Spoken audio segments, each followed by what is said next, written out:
नमस्कार दर्शक बंधु मु आपण मानक स्वागत करछि आपण मानकर हॉस्ट एंड दस दिव्य आपण मानक स्वागत करछि फुल बवाल एक ग्रांड न्यू एपिसोड को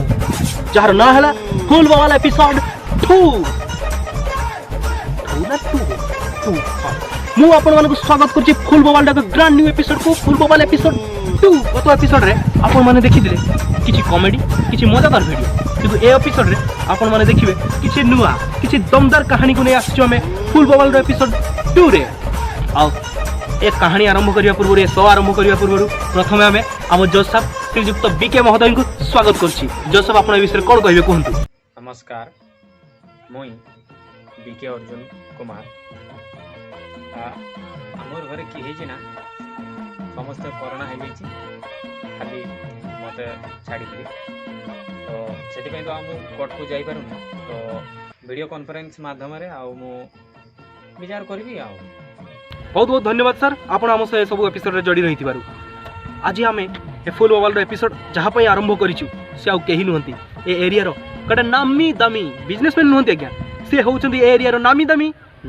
भी नहंती हे एरिया रो कटे सबुठारु बड़ो चोर रो ताकू स्वागत करबा गाँ सारा लोक ताकू कहंती गब्बर सिंह आ ए सो से निजे करिछंती आज्ञा पैसा देई। अच्छा हो दियो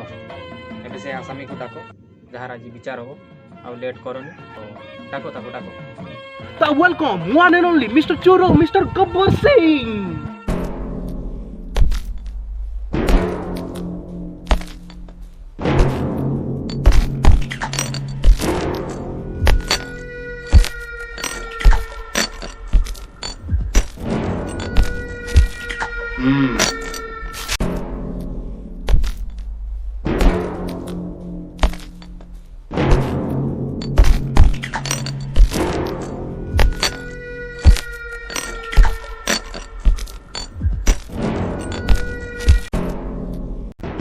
कितने आदमी थे?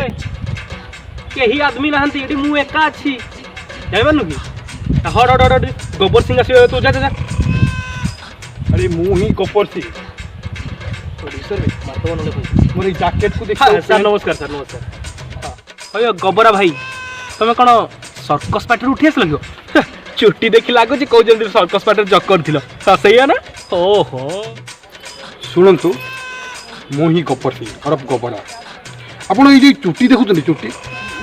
ये चुट्टी नहीं ना ये चुट्टी नहीं ये हूँ डुप्लिकेट आप मैंने जानी कथा कौन कि एक्चुअली 10 मास तलू मु लोक मान पैसा मागी मागी लोक मान रिक्वेस्ट कर मो मुंड चुट्टी सब उठीगला गारू बजार बजार घर घर ठू अनेक दूर गारू बजार बजार घर घर ठू अनेक दूर बुली बुली बुली करूची मु बाल बेपार बुली बुली बुली करूची मु बाल बेपार एटी बुली बुली बुली करूची। अरे बाबा तुम्हें तो देखते हट्टा कट्टा छो तुम ये चोरी पूरी कहीं करूल तुम्हें जदि चाही थाई तो ये लॉकडाउन बजट रे तुम्हें को होटेल ले किंबा को दुकान रे काम करि पारि थाई तो एते हट्टा कट्टा थाई कि ना तुम्हें गोटे चोरी कर नीला के थर्ड क्लास काम तुम टे खराब लगुनि आ ये चोरी काम माने तुम्हें जानी छो आम ओडिसा रे माने पिटबे आगे पचारे पछरे जे तुम्हें की करी छो ये तुम्हें ए काम कहीं आपण कहीं कलो बाबा जमा किसी भूल करना आम जज साहब विशाल हृदय आपण विशाल विशाल क्षमा अच्छी चिंता करवा दरकार नहीं। अच्छा गौरव मो आपन गोटे प्रश्न पचार मुझे जहाँ शुणी लोक जहाँ शुणी आपड़ कहीं चोरी करती आ चोरी करती तो करती चोरी करी कौन सी प्रमाण छाड़ती ना यह केमिति मु पचार कहीं व्हाई केमिति व्हाई कहीं होइयो आरजे बाबू आपन को टिके मात्र कॉमन सेंस अछि अछि कि आपन निजे कहले किंतु मो बापा कहउतले से चोरी कौन चोरी करी प्रमाण छाड़ी जा से चोरी करे सत किंतु प्रमाण छाड़े आ हाँ आगर मु चोर नी कि कौटी चोर कर नी मु गोटे यात्रा पार्टी एक्टर थी मोर असली ना गब्बर सिंह नथिला बाबू थिला बाबू। अच्छा बाबू आपन कौन कहले आपन नाटा होछि बाबू ঠিক ଅଛି ଆପଣ ଯାତ୍ରା ପାଠରେ କାମ କରିବେ ସେଇଟା ବି ଠିକ୍ ଅଛି ଯଦି ଆପଣଙ୍କର ଯାତ୍ରା ବନ୍ଦ ହେଇଗଲା ତାହେଲେ କାହିଁକି କାହିଁକି ଆପଣ କୌଣସି ଦୋକାନରେ କାମ କଲେ ଭଗବାନ ଆପଣଙ୍କୁ ଦୁଇଟା ହାତ ଦୁଇଟା ଗୋଡ଼ ଦେଇଛନ୍ତି ଆପଣ ଚାହିଁଥିଲେ ବହୁତ କିଛି କରିପାରିଥାନ୍ତେ ଆପଣ କୌଣସି ଦୋକାନରେ ଘଟି ପାରିଥାନ୍ତେ ନଚେତ୍ ଆପଣ ପରିବା ଦୋକାନ କରିପାରିଥାନ୍ତେ କିଛି ନହେଲେ ତ ଆପଣ ସ୍ୱାଭିମାନୀ ହିସାବରେ ବଞ୍ଚି ପାରିଥାନ୍ତେ କାହିଁକି କାହିଁକି ଆପଣ ସେ ସବୁକୁ ନ ଆପଣେଇ ଚୋରିକୁ ଆପଣେଇଲେ କାହିଁକି ଲଜ୍ଜାଜନକ କାମ କଲେ କାହିଁକି ଶୁଣନ୍ତୁ ଆଜି ଆଉ କେହି କେବେ ଜାଣି ଶୁଣି କାହା ଘରେ ଚୋରି କରେନି କିମ୍ବା ଚୋରି କରି ମାଡ଼ ଖାଇନି ମୁଁ ବି ଠିକ୍ ସେମିତି ଭାବୁଥିଲି କେଉଁଠି ଯାଇ କାମ କରିବି କିମ୍ବା କେଉଁ ଅଫିସରେ ଜବ୍ କରି ଖାଇବି କିନ୍ତୁ ମୋର ସମୟ ଆଉ ଅବସ୍ଥା ମୋତେ ବାଧ୍ୟ କରିଥିଲା ଗୋଟେ ଭଲ ମଣିଷର ଚୋର ହେବା ହଁ ଆଉ ମୁଁ ସେଦିନ ଡିସାଇଡ଼୍ କରିନେଇଥିଲି ଆଜିକାଲିକା ଦୁନିଆରେ ହାତ ପତେଇବା ଅପେକ୍ଷା